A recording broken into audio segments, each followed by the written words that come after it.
Donc, parce qu'en fait, qu'ils ont été constatés par tout le monde.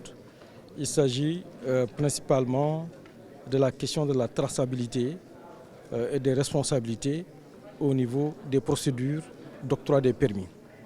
Le rapport de 2015 a révélé effectivement qu'il y a environ une vingtaine de permis qui ont été donnés dans des conditions qui ne respectent pas les procédures.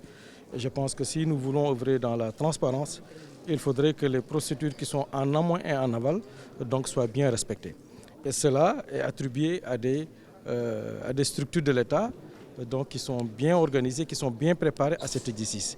Et c'est pourquoi cela nous étonne donc, que cela vient d'elles.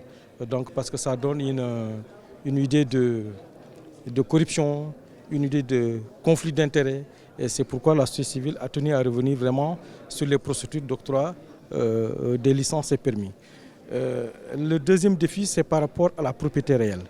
Il y a quelques mois, l'affaire Petro-Tim a vraiment déferlé la chronique parce qu'on ne savait pas qui était réellement derrière Petro-Tim. Aujourd'hui, l'ITIE commence à s'attaquer à ce champ-là et la société civile en fait véritablement son grand défi. L'autre question, c'est véritablement la révision du code pétrolier. Nous pensons qu'aujourd'hui, avec les recherches actuelles, le potentiel que nous avons, le cadre légal en cours n'est pas tout à fait conforme à nos préoccupations.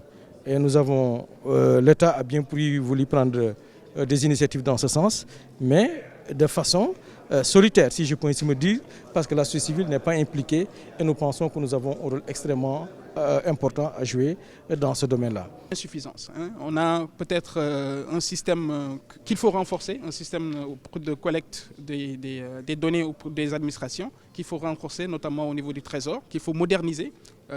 En même temps, il y a peut-être la question de l'étude qui est en train d'être faite, qui est en cours, et par anticipation déjà il y a une recommandation qui a été formulée pour que le comité national, en relation avec les ministères de tutelle du secteur pétrolier comme du secteur minier, travaillent ensemble, en synergie, pour pouvoir encadrer et réfléchir sur les procédures qui sont aux normes internationales en matière d'octroi des permis et titres miniers. La direction des hydrocarbures, la direction des mines, de la géologie, mais aussi Petrosen, dans le cadre des conclusions de l'étude sur les conditions d'octroi des permis miniers et pétroliers.